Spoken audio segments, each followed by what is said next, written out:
The views expressed and the opinions given by the individual host and their guests do not necessarily reflect those of ParaX, its affiliates, or its sponsors.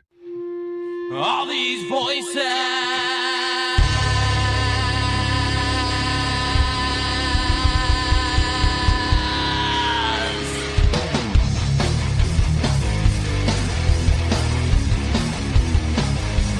All these voices. All these things you can't explain. All these painful memories. They keep haunting you and daunting me. It's just the ghost of you and me. It's just the smoke and gasoline.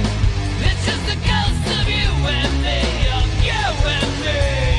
Hello, everyone, and welcome to another episode of Staring into the Abyss. I am your host, horror author James Hershey Jr., and with me, as always, my co-host, old boy James Ash. How you doing, brother? I'm doing pretty good. How is everybody tonight? Tonight's show is going to be an interesting one, and it's going to be possibly controversial. I don't know.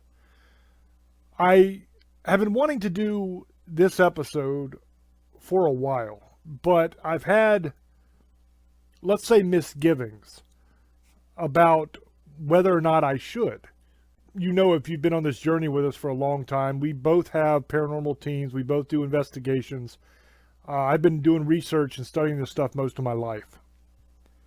And I have a lot of people that listen to the show that write me either emails or messages, stuff like that, asking questions.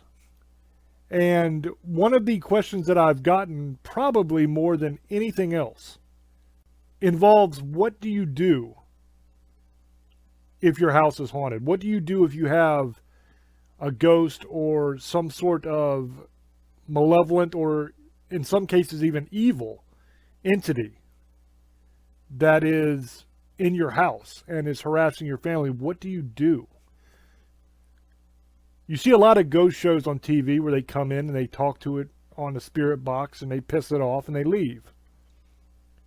But what are the actual concrete things that you can do to make your life better? That's what this show is going to be about tonight. I'm going to attempt to answer those questions and give some advice in that realm. But before I do, I want to stress, and this is very, very important, every single case is different. What works in one case will not work in another case necessarily. It all depends on what you've got, how bad it is, what you've been doing. There's a lot of different factors that factor into this.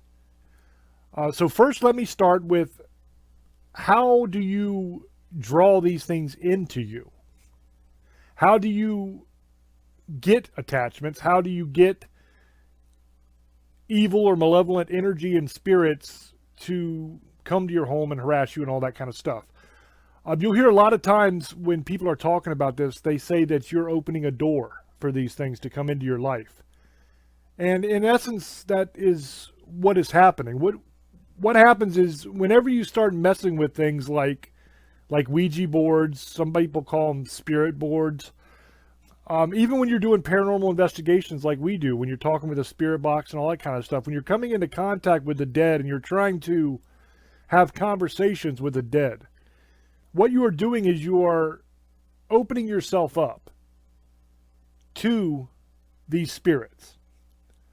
And in the case of like a Ouija board, you are literally creating a doorway for them to walk right through. So the first thing I would tell you is, if you're having trouble with some sort of haunted thing or some sort of malevolent entity that is causing you trouble, step one is stop using Ouija boards and stuff like that, because that's allowing this thing in. Okay, now once it's already in, the damage is kind of done. But you don't want to continue using that thing, because you're going to continue pulling more and more into your home and into your life. So the way I think I'll do this is, we'll start with something that is very minor and not dangerous really at all. And we'll just work our way up. And we'll go through steps and different advice I can give you on different situations. So let's start with, let's say you buy yourself a house. And it's some old farmhouse or something from like the 1700s or the 1800s. It's an old ass house. Had a lot of different people that lived in it. A lot of people died in it. And it's haunted. You have some sort of paranormal activity going on in the home. You hear knocks sometimes. You hear footsteps, those kind of things. Now, the advice I would give you in that case is leave it alone. If it's not bothering you, if it's not hurting you in any way, it's not threatening you, it's not making your life miserable, just leave it alone. Just let it be. If it's not bothering you, don't bother it. That's my advice in that case. There's no reason to poke a hornet's nest. If you are not in any danger and you're not having any trouble or any inconvenience from this thing, it's just something that's in your house, but it doesn't bother you, just leave it alone. All right, now let's step it up a notch. Let's say that same house, and it wasn't bothering you at first, but now you're getting poked, you're getting pushed, there's little things going on that make you feel uncomfortable. It's still not to the level of knives flying across the room or anything, but you're kind of sketched out by it, and you don't want it there anymore. There's several things you can do in that case. First, what I would do is I would start with saying, go away. Let it know that this is your home now and it is not wanted here. And simply ignore it. If that doesn't work, then you can start to try to cleanse your home. Now, there's many different ways to do that. What I would suggest is you get yourself one of those spray bottles like you would spray the cat with, or like your wife uses to spray her hair when she's styling it and all that kind of stuff. Just your random Walmart spray bottle. Then make yourself a solution of salt water, just regular old table salt and water. And what you're going to do is you're going to go through your home, every single room, and you're going to spray all the walls and the corners, the floors, do the doorways, everything, with every single room. And then you're going to go through and you're going to burn sage all through your home, every room again. And you're going to do this until the entire house is covered. Now, what this will do is it'll help to cleanse a lot of that negative energy, and it will help to calm things down quite a bit. Now, this isn't a one and done kind of deal.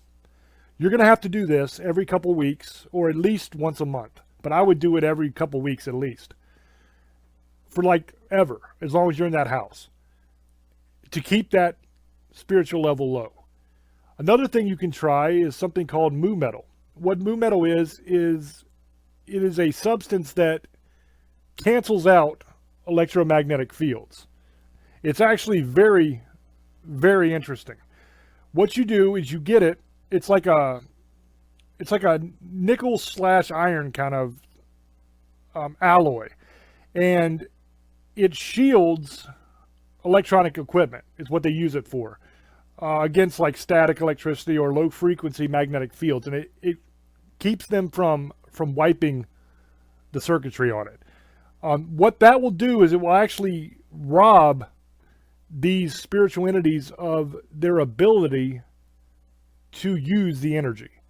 So what a spirit does is it collects energy. That's why your batteries will get drained in your cameras and stuff when you're on these investigations, is it will actually take that electricity, that energy that is in the battery, and it will use that in order to manifest, in order to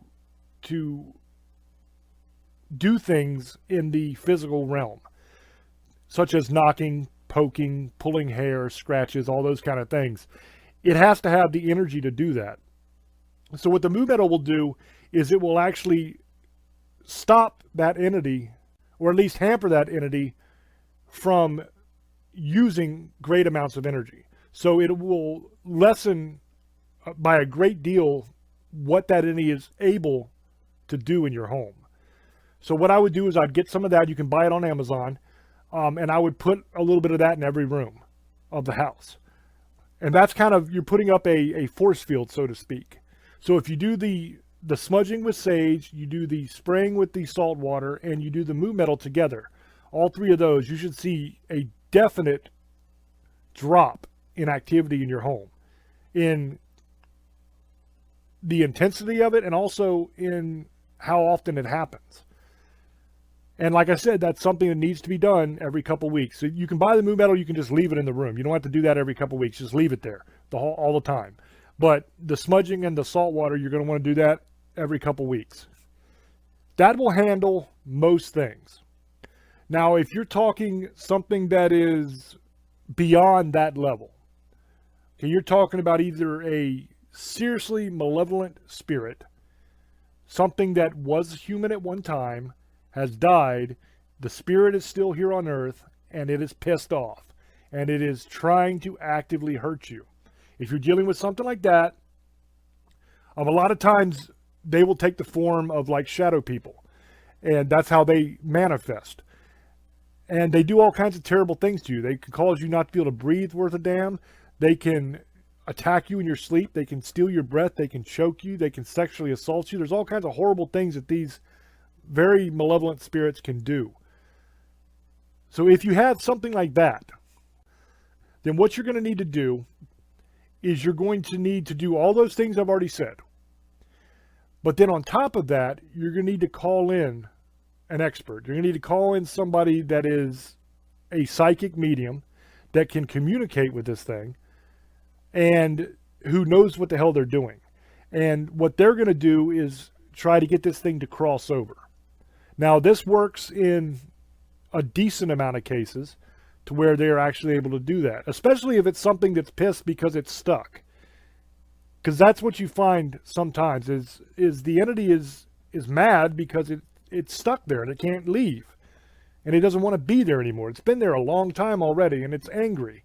And it wants to lash out because it doesn't want to be there. It's unhappy. So in those kind of cases, what a medium can do is they can come in and they can help this entity, this spirit, to cross over so that they're no longer there. They can move on. Now, if you have something that's worse than that doesn't work for, then you got to call in the big guns. Now we're talking a priest, and we're talking exorcism. There's many different kinds of exorcisms that can be done. It's not all, Linda Blair, head spinning around, vomiting pea soup across the room. That is a movie. That is not real life. There's everything from breaking of attachments, which a priest can do, all the way up to exorcisms, all the way past exorcisms to actually consecrating your property, making it like a church to where evil can't step foot on that ground. All of those things can be done, and other things as well, by a priest who is ordained and who has training in the rites of exorcism and is sanctioned by the church to do so. That is going to be your final stop on this journey as far as who do you call. That's not an easy thing to do. It's not an easy thing to find. And once you find a priest that is legit, that can actually do it, it's not always going to be a one and done either. There are some cases where dozens of exorcisms are necessary. In the case of The Exorcist, the actual case that was based on was a little boy. It took over 100 exorcisms before he was free of it. So it could be an ongoing thing that goes on through the years where you have to deal with going through this again and again and again as the priest over and over again does exorcisms and tries to break that hold that the demonic entity or the seriously malevolent spirit has on you. In most cases, what you're going to be dealing with is a demon if it takes that long. Just a malevolent spirit should be able to be broken fairly quickly. It shouldn't be 100 exorcisms for just a malevolent spirit. Something like that, you're talking a fairly powerful demon.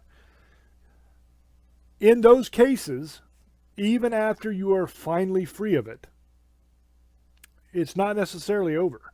Because the problem is those things can come back.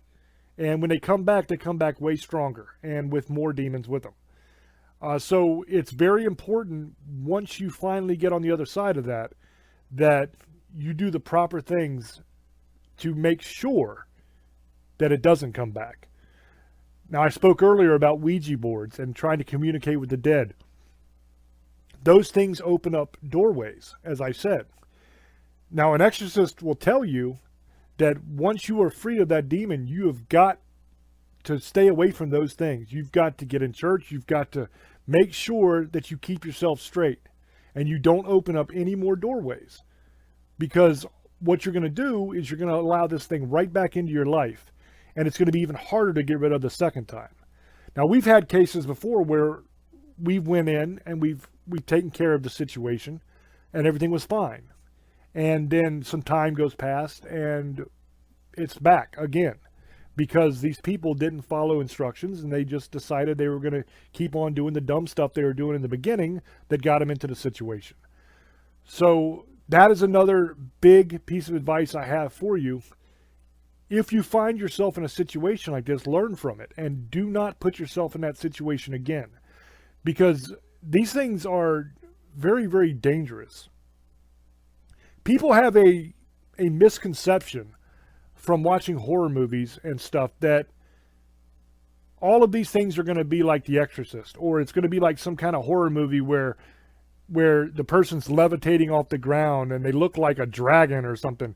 You know, their skin's all mottled and messed up and they're puking and their head's spinning around and they have superhuman strength and all this crazy stuff. In reality, that's not the way it actually happens in real life. You do have some things in real life that are kind of weird. You do have an increased amount of strength. That is absolutely true. I have seen that myself in cases. You have the ability to speak languages that you never learned. I've seen that happen before, where people were actually speaking in languages that they did not know. You also have a lot of knowledge that you should have no way of knowing. So you might tell one of the people that are doing the exorcism things about their own life or something that you would have no way of knowing.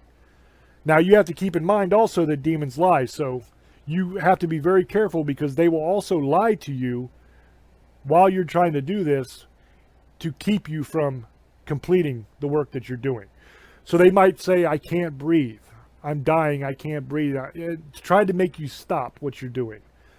That's pretty common that they do things like that. They would say that they're burning, that it hurts, that you're hurting them. All of these are lies that the demon is telling to get you to stop, basically. But it's no laughing matter, and it's no joke. Now, the reason that I was hesitant to do this episode is because there are so many people that have so many ideas on how to handle these things. Now, some of these people have no idea what the hell they're talking about. And some of them do. It really, all I'm telling you is from my experience in the paranormal, what I've seen, what works for us, what we do.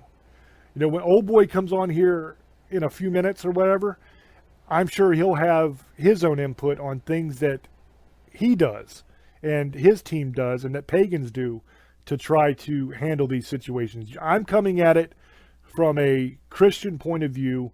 This is how we handle these things. And one thing I will say is, notice whenever you're dealing with a badass demon or something, they always call an exorcist. They always call a priest.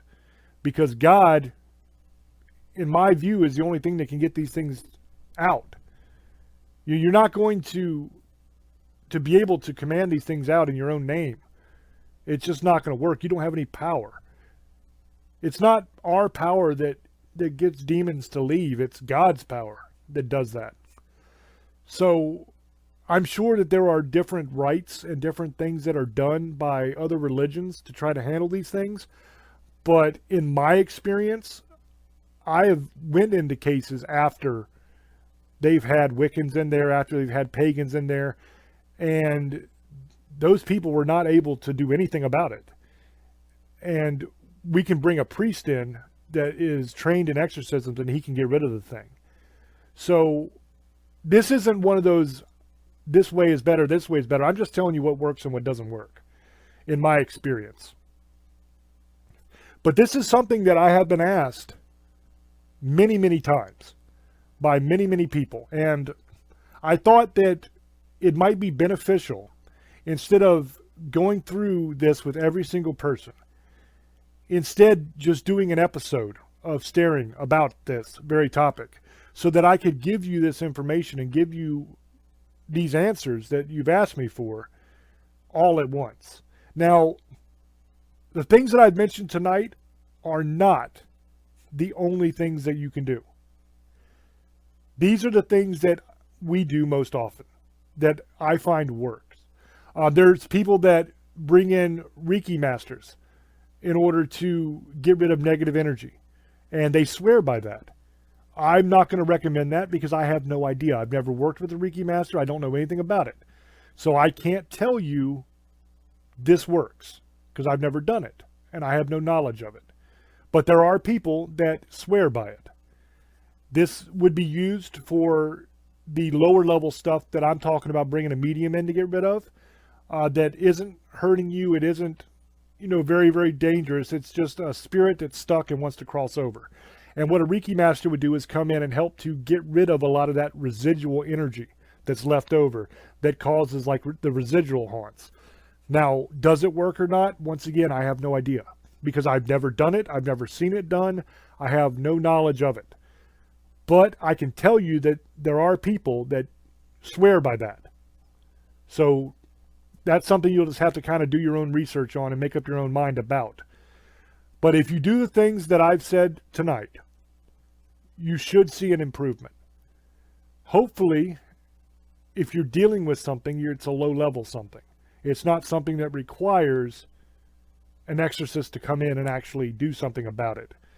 But it is nice to know that if necessary, that firepower is available to you, if you can find it. I mean, it's not the easiest thing to find. There are exorcists that are sanctioned by the church that cover the whole country. Like the guy we work with, the exorcist on our team here on the East Coast, handles like Virginia, Maryland, Pennsylvania area, all through here, the East Coast. There's other exorcists in other parts of the country that handle multiple states as well. So what you'd have to do is try to find the person that is in charge of your area and then get them to come in. And it's not as easy as them just showing up and doing the exorcism either, because it has to be investigated. There has to be evidence presented. The church has to sign off on the exorcism. It's a process. So don't think that you can just call and he'll come in and do it and be gone. That's not how it works. At least not with church-sanctioned exorcists. That's not how it works. So what I want to do now is I want to throw over to Old Boy. I want to get his opinions on everything. And I'd also like to get his view of it as a pagan on things that they do in order to cleanse homes and to help people out. So, Old Boy, go ahead, brother. Thank you, brother. Here's the first thing we're going to talk about. James and me do opposite things because I'm different. I like to antagonize things, and that's not smart. But there's reasons I do it. He does it a little bit different, but he does a little bit. We like to have action. But that's not recommended to anyone. The first thing I'm going to say is you guys got to be safe when you guys do this. Remember, this isn't about making money. And I think that's what a lot of people get lost in, making money. And not the real problem is either helping the people who have the entity or demon or whatever you want to call it in their house, and helping if it is a lost soul, helping them get back to where they got to go to. I think people are losing that. They're so worried about being on TV and being on Ghost Adventures and Ghost Hunters. And I'm not saying there's nothing wrong with these shows, but I think that's what everybody's looking to make money off of this and be famous. If you're into this for that, get out. Because you're not going to get there. If that's what you're looking for, you're in the wrong business. This isn't about making money. If you're about that, I'm not a hater on anybody making money, but you're playing with fire. I'm going to tell you something that happened last week. We had to redo the show. So just so you guys know, because of reasons that happened. So I hope you guys hear this right now. I've been called out in the last week in Virginia in a famous hotel, and so was James Hershey, and in Pennhurst. I've never been there. I'm from Pennsylvania, but I've never been there. I know what it's about. Everybody does. It's famous. Everybody's been there. Zach Baggins, everyone who's been in the paranormal field. You go there to do tours. Well, they want our camera guy and his daughter who's also in our Tales of the Abyss group, went there last week. And while they were there, he did the expert run because there's 3 different levels, and he went on the expert run. They took him to the tunnels there. It called me out. It kept calling me out till I got on video and I got rid of it. It's a certain demon fallen angel you don't want to mess with, and I'm not going to bring up on here. I will send James the information and he'll tell you about who it is, because I'm not going to have people go and try to challenge this thing there. But I got it to leave them alone. And there's going to be footage of this soon. And it will be up for you guys to see. Realize something. Not everybody can do this stuff. I'm a different kind of breed person. I went to a place where people were murdered and went down in the cellar where somebody was left. I think it was 60, 70 years ago. Actually longer than that, because there they didn't have hospital. I guess the kid had died and was left there, and there's other things that's happened, satanic rituals and all kinds of stuff. And I went down to this place where they said no one can last 15 minutes, and I was down there for 20 something minutes twice. And I sang songs, and I'm just crazy like that. I could go to Pennhurst, me and James Hershey, and I'll show you how crazy we really are. I'm different. There's not a lot of people like me. I'm not the only one, but there's not a lot of people like me that do the stuff, because I'm not afraid of what can happen. There's consequences to everything, guys. I've been attacked. I've almost died twice. I've had bad things happen. Bad things have happened to our crew, James, everything. This is more of me telling you guys to stay away from this stuff if you're just looking to do it to become famous. I'm not about that. The reason I'm bringing this up is because when we do the show, sometimes it doesn't record, guys. It didn't record the whole show of me and James. His part, but not me. Because we were talking about certain things that happens before. We'll have things we're recording just to test our, because we, editing and all that. And we can hear things in the background and there's no one here. It's happened since we started the show. We have things that follow us, want to kill us, talk crap about us, call us out, say horrible things about me and James. James has been called out in our cemetery and he's never been to California. And it's plainly said Hershey. So I hope when you listen to this, guys, we would love to hear your comments. Some of you guys who have your own paranormal groups and how you guys do things. But the first thing is to protect my people. I could care less about anything other than keeping them safe. And getting people out of there safely and not getting attacked. If you're getting attacked, you're doing something wrong. I've had things happen where my crew's been attacked numerous times. I've had people who, just remember this, just because you're a Christian, you still can be attacked. It may not attack you point-wise and get somewhere else to do it. It can get a family member who doesn't believe in the same thing, or somebody who just randomly can get into somebody to attack you. It can still attack you. You're not just safe from that. And if somebody wants the demon in them, there's no way of getting it out. I don't care how many exorcisms you do. It even was on TV. This guy was famous. He did them. He was one of the most famous of all. And he couldn't get this demon out because he thinks the lady wanted that demon in them. If they want them in them, there's no way of getting out. It even talks, there's a part in the Bible. I have to find this to give it to James, where there was, I think it was a demon, Beelzebub, and it was in one of these people. But the problem was, he wouldn't take him out and do an exorcism on him because he wanted that demon in him. It's different. If you want them in you, you praise them, you bring them in, that's on you. If you're having something attack you and you didn't do nothing, you didn't ask for it there, just had negativity, that's different. But if you ask for it and you accept it, it doesn't matter what you can do. It's not going away. Don't matter how many times you pray. If you want it there, it's not going away. I don't care what you say. It's not. I've seen it. James will tell you he went on where they thought they got it out and it didn't because they think the person still wants them there. Or attracted, or the other person, whoever was possessed, wanted them there. There's nothing you can do about that one. It doesn't matter what you believe in.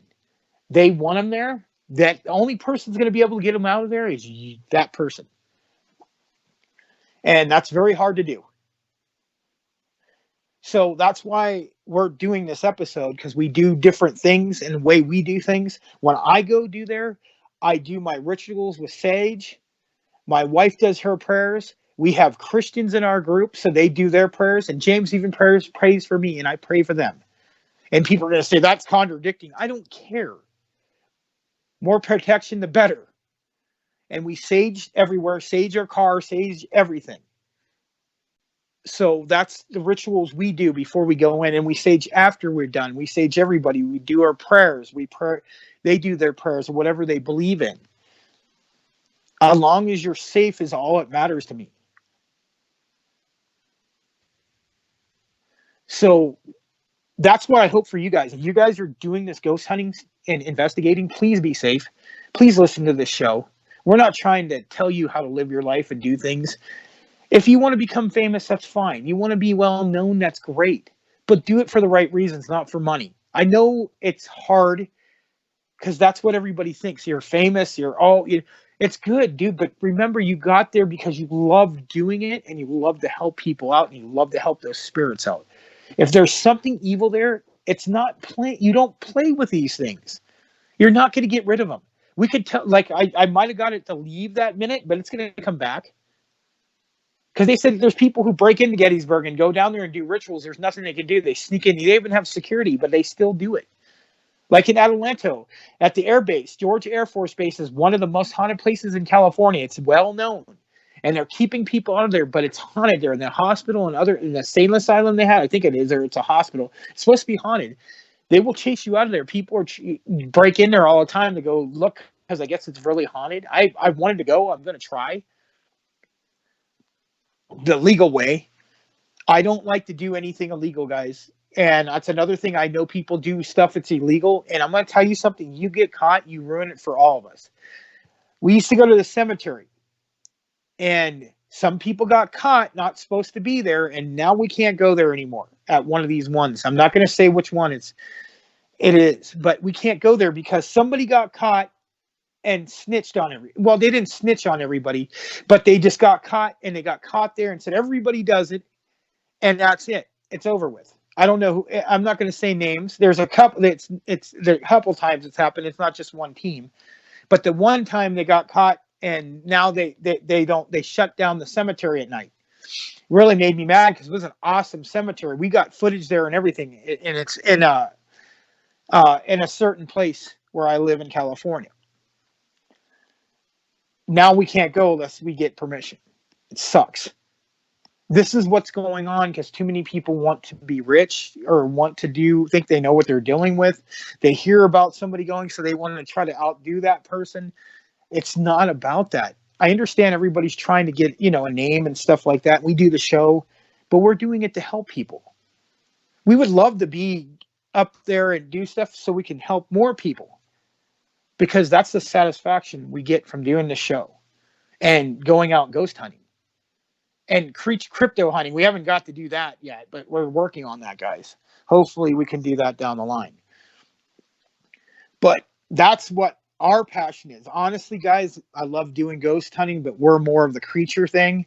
I love monsters and serpents and Bigfoot and Mothman and the Brave Road Beast. Those are what I would love to go look for.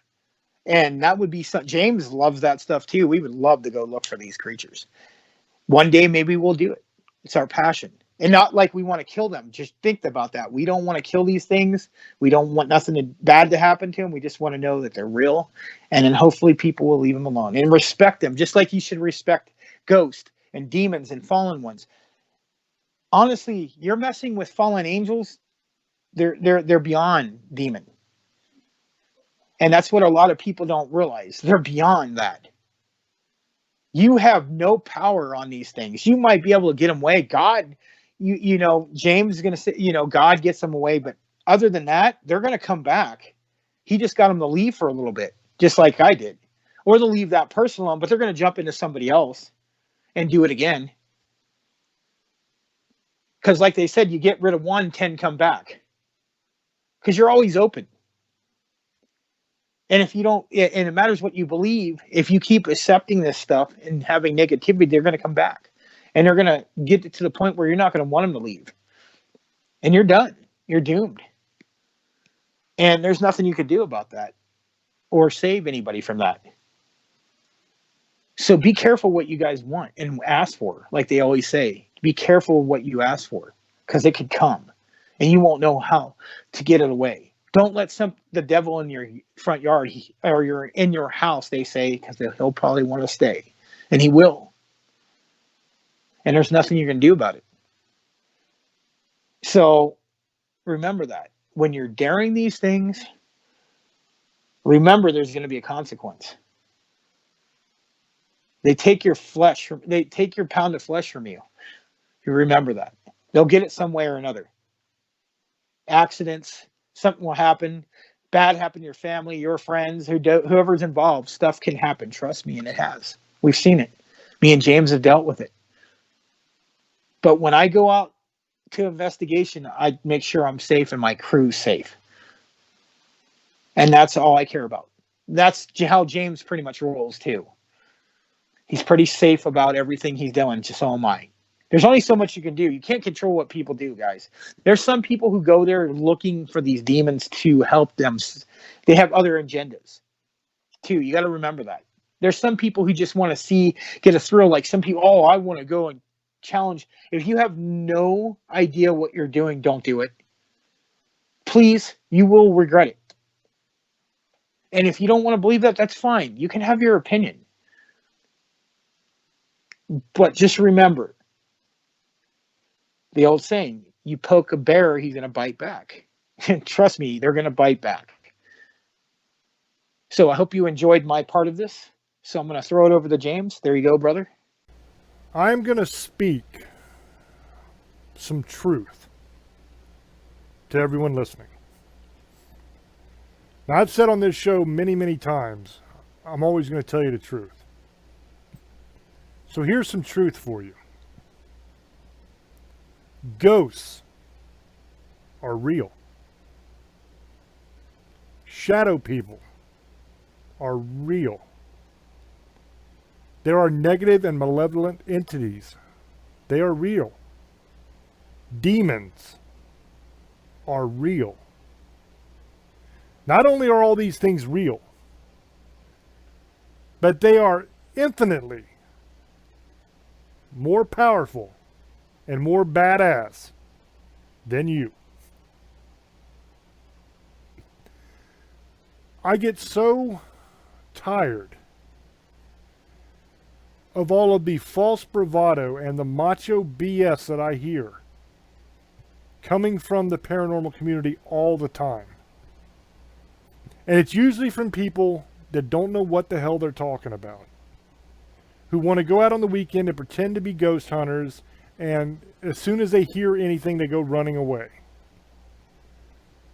These things are real.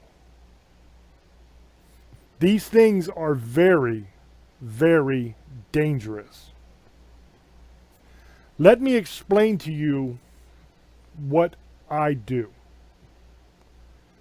My team over here, we're not going to places just to talk and to see if we can get a knock or a sound. All right, now I do have members of my team like Andy, who does a lot of different investigations.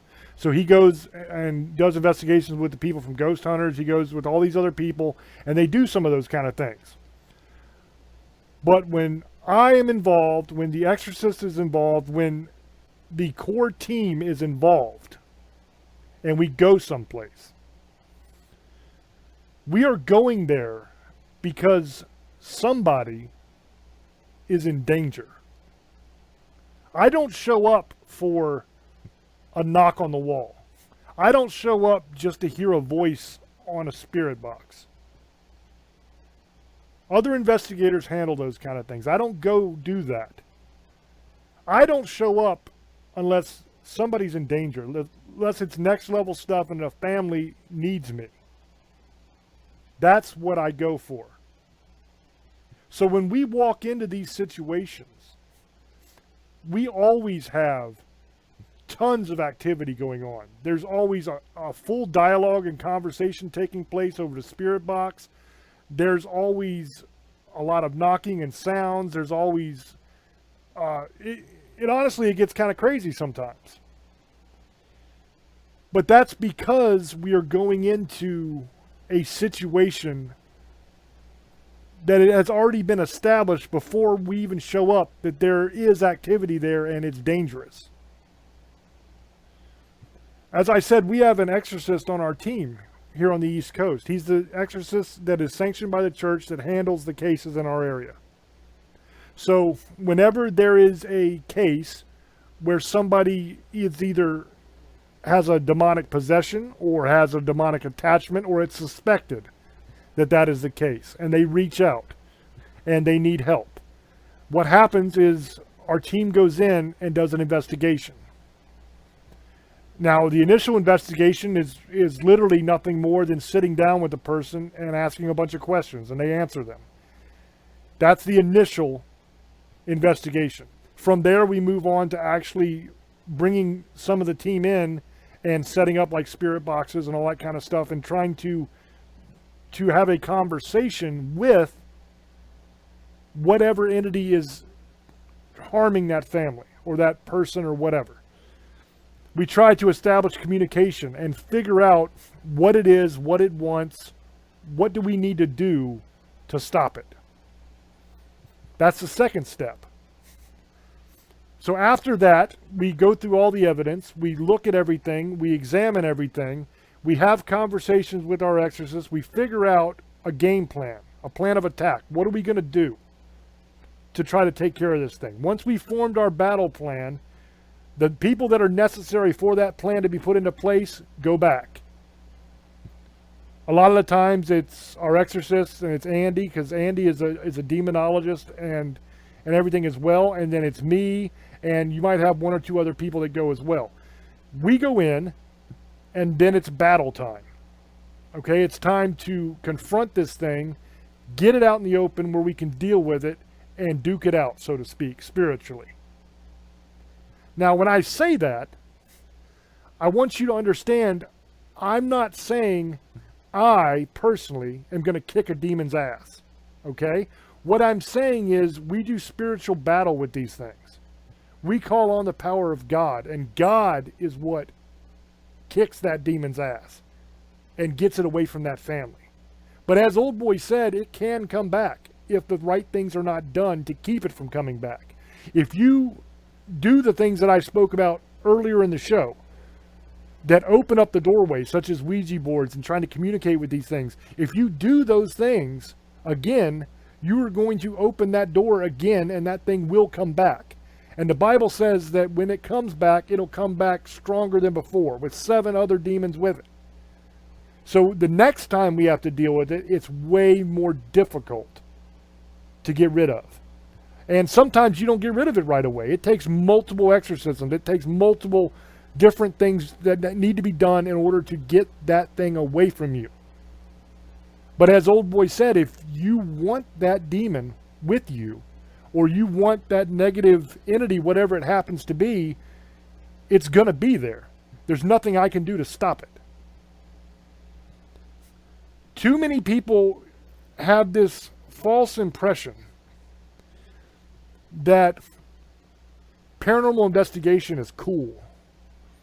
That they're going to be cool for their friends. They're going to go and they're going to do these things, and everybody's going to look at them like they're a badass, and they're going to be awesome, and they're going to get famous and make millions of dollars and all this kind of stuff. The reality is different. The reality for the teams that are actually doing the work is you don't make any money.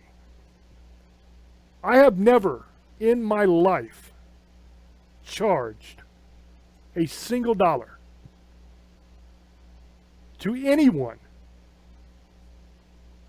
for any of the work I've done. As far as going in, investigating, and doing battle with these things and trying to help the families and get this thing to leave it alone. I've never charged for it at all. There is no money made there. So if you think that you're going to get into this field to make money, you're wrong. The only way you're going to make any money is if you get a TV show, and then even then you don't make money.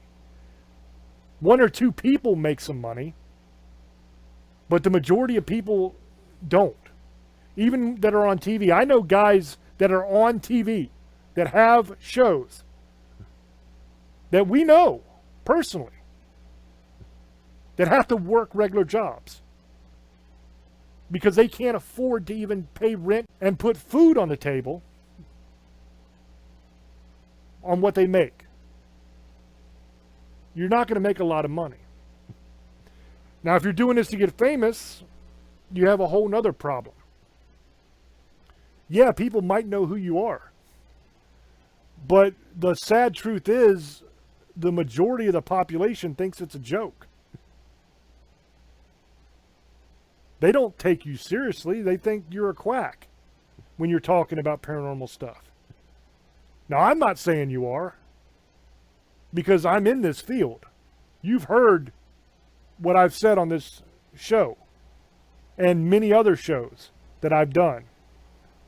I've done hundreds and hundreds and hundreds of shows. I've done guest spots on dozens of other paranormal radio shows and stuff like that. I've done hundreds and hundreds of interviews for magazines, newspaper, radio, TV, everything. So it's well documented what I say. So I'm not throwing stones at you. I'm not telling you you're a quack. Don't misunderstand. What I'm saying is a very large percentage of the population does not believe any of this stuff exists. So they think that you're full of crap when you're talking about it. So, yes, they might know who you are, but they're not going to take you seriously. You got to fight your way through all that. The reason I tell you all this is because you need to understand what you're doing is dangerous. Now, I'm not trying to discourage anybody from doing anything they want to do.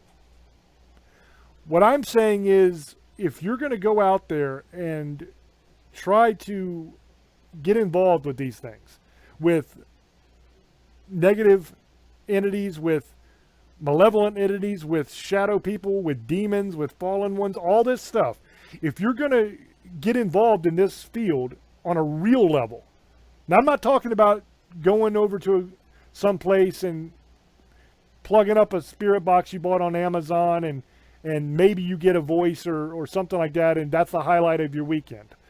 I'm not talking about those people, although those people are at risk too, because you never know what you're going to run into. But if you're going and taking residential cases where people have hauntings in their homes and are being bothered by things, and you're going in there to try to help those people, if you don't know what the hell you're doing, you're going to make it worse. You're going to put those people at more risk. So what I want to get across on this show is this is dangerous. And if you're going to do it, there's a couple things that need to happen, in my opinion. First, I believe you have to be called to do this work. And what I mean by that is called by God to do this work. It has to be your life's mission, so to speak. This is your calling. This is what you are supposed to be doing. Now, I don't care whether you believe in God or not. You don't have to believe in God to be called by God to do something. That's a common misconception people have. Like Old Boy, right? Old Boy was called by God to do what he does.